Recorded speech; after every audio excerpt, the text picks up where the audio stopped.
Hey guys, I'm Deepthi Desikan and today's video I'm going to be talking about makeup products that took me by surprise. So I did another version of this that was completely for lipstick. So today's video I'm going to be talking about other makeup products like base makeup products and stuff like that. This again was suggested to me to do by one of you guys. So in the comment section of that video you were like, why don't you do this for other makeup products as well? And I was like, of course, it's a great idea, I should be doing it. So today's video will be talking about makeup products that I expected it to be something else and it turned out to be something else. So I bought these makeup wanting to love them, wanting to use them a lot more, but sadly, I couldn't. So before I start off with this video, I need to give a quick disclaimer because all of these videos attract a lot of negative kind of comments and people just getting offended in general. So I'm not doubting your choices. I am not pinpointing that your choices are bad. There are so many products I love that people detest. So does that mean that I should go around telling them like what is wrong with you, that is a beautiful foundation or certain product? No, you don't have to. You just have to accept people in their differences. So one more thing that I get is, why don't you read reviews before you buy these products so that you can avoid making videos like this?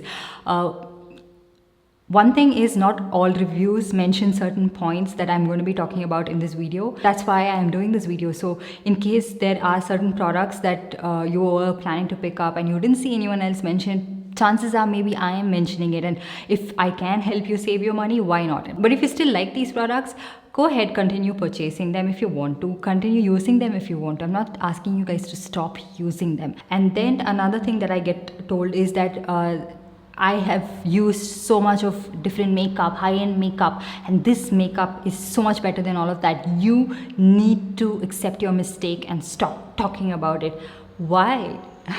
I mean, like, everyone has tried different products, you guys. It's not new. Even I have tried out a lot of high-end products, different products from different price range. Doesn't matter, high-end, affordable.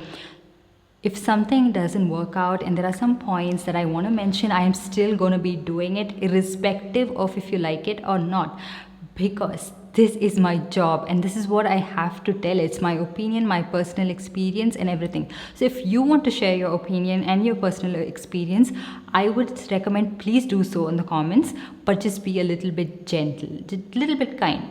That's all I'm asking for.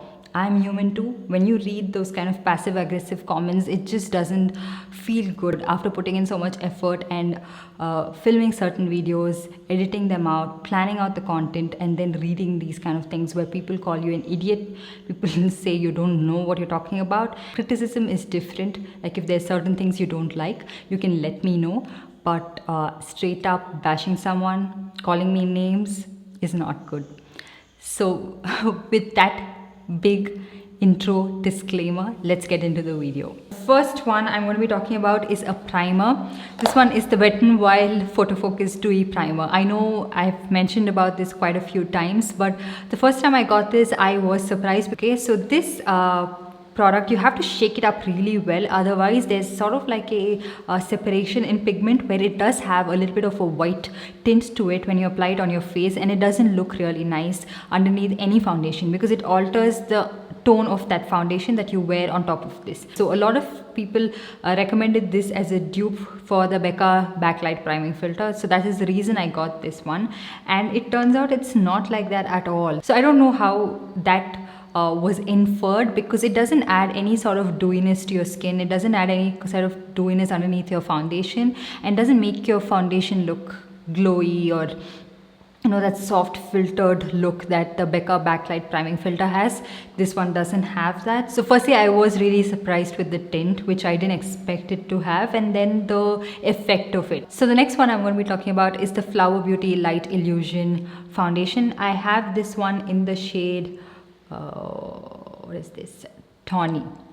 So the reason I got this one is because a lot of people mentioned that this is an ideal foundation for people with dry skin, whoever is looking for a foundation that looks skin-like, that has a little bit of dewiness, radiance to it. So that's exactly what I look for in a foundation, and I am someone who loves glowy, dewy looking foundations. So that's the reason I got this. It has shimmer particles in this foundation. How about that? It's not like very finely milled where you will not see it at all. It is something that does show up quite shimmery looking on the skin. It just emphasizes things you didn't know existed on your face, like a lot of texture.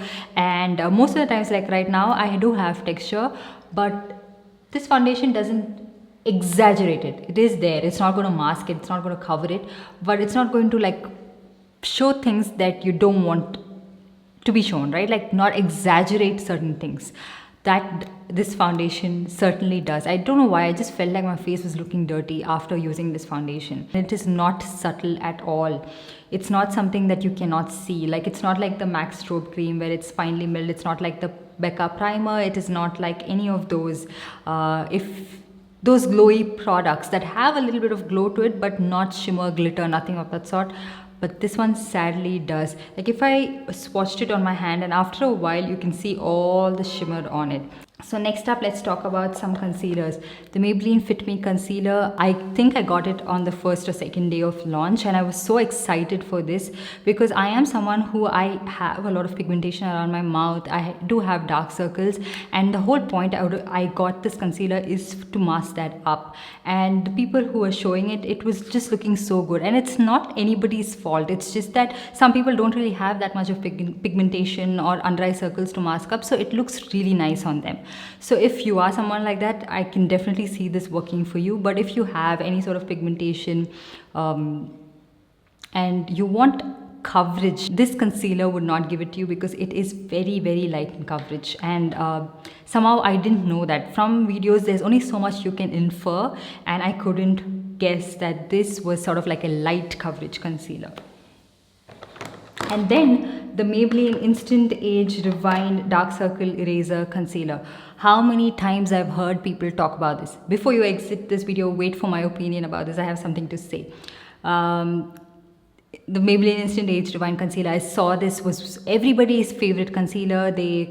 In their top favorite concealers, people just used to love this one, and they say that it has good coverage, it blends like a dream. But somehow both the shades I got, the medium shade and the shade Honey, both of these do not give me the coverage I want. They are so stiff in formula that I could never get this one to blend. I've tried it with brush, I have tried it with a sponge. You can see my review about this where I actually struggled to blend it underneath my eyes. So I used a sponge, I used a brush, I tried different techniques to blend this one out, and nothing was working out, and it was so disappointing because I do have two shades and I tried out both because I thought, okay, medium is not working, let me try Honey. And the shade medium, I didn't get it from India, I did get it from a US website, and Honey I got it from Nykaa when it launched. So that didn't work out. And then finally someone came to my rescue and was like, why don't you try out the shade Caramel, because that is a lot different. Trust me, both of these were not working out for me, but that will work out. So I went ahead and I was like, okay, one last try, I will try out the shade Caramel. And this is the concealer. This somehow is so different from those that it blends beautifully. It gives me coverage. It's so nice and creamy underneath the eyes. It's very nice to blend it. You can blend it with a brush, a sponge. So I was taken by surprise. How did that happen? How is it that this is different from the other ones? Because the packaging is quite different. It's called Instant Age Rewind Circle Eraser Concealer. It's called a treatment concealer. And this one is called Instant Age Rewind Multi-Use Concealer. I think there has been a change in formula, a change in packaging, and this one has turned out to be so good and works so well underneath my eyes.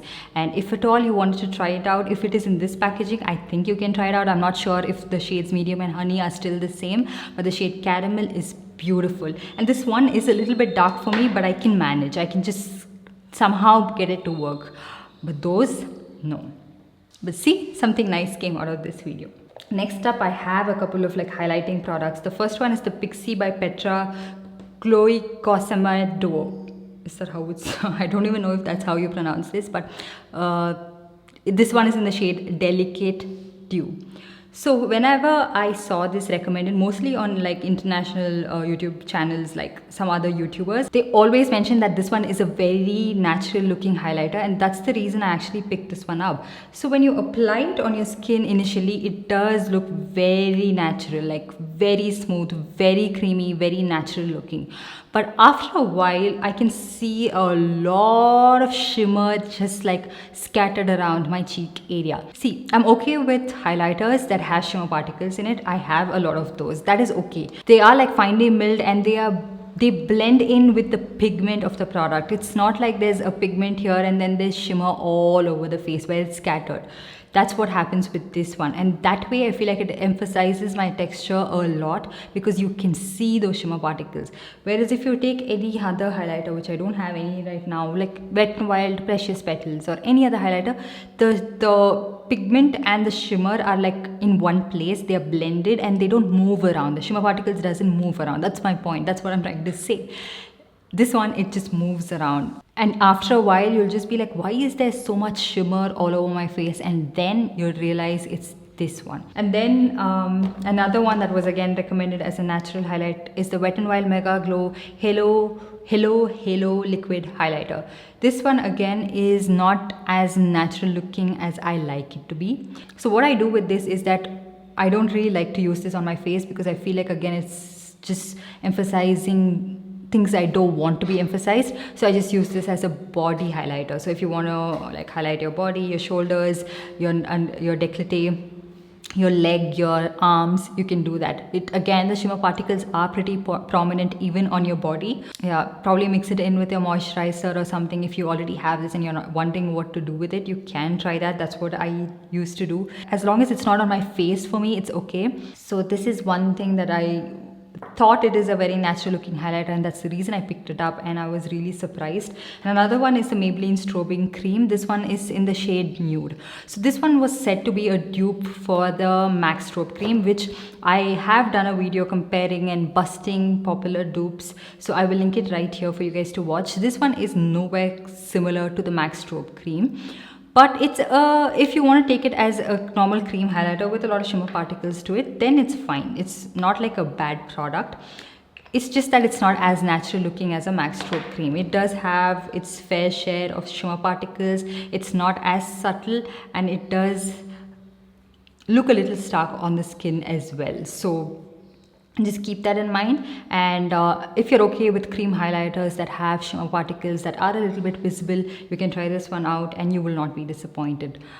But if you were looking to get the strobe cream effect, not this one. And then Kajal, this one is the Maybelline New York Lasting Drama Waterproof Gel Pencil. I'm not sure if this is still available or it's discontinued, but this one gave me sort of like a pink eye infection. I'm not sure what it is. I tried this kajal a couple of times, and all of those times my eyes used to burn, and the next day you can see that the lashes are all clumped up and they're sticky and you can't even open your eyes. That's what used to happen to me every single time I use this. It's very long wearing. The shade is beautiful. This, oh my god, just burns and just ruins it for you. So just be aware. If you can still find this and you want to pick it up, do not pick it up. And then the last one I'm going to be talking about is this sponge. So it's not just specifically this face and body sponge by Real Techniques, but the Real Techniques sponges in general.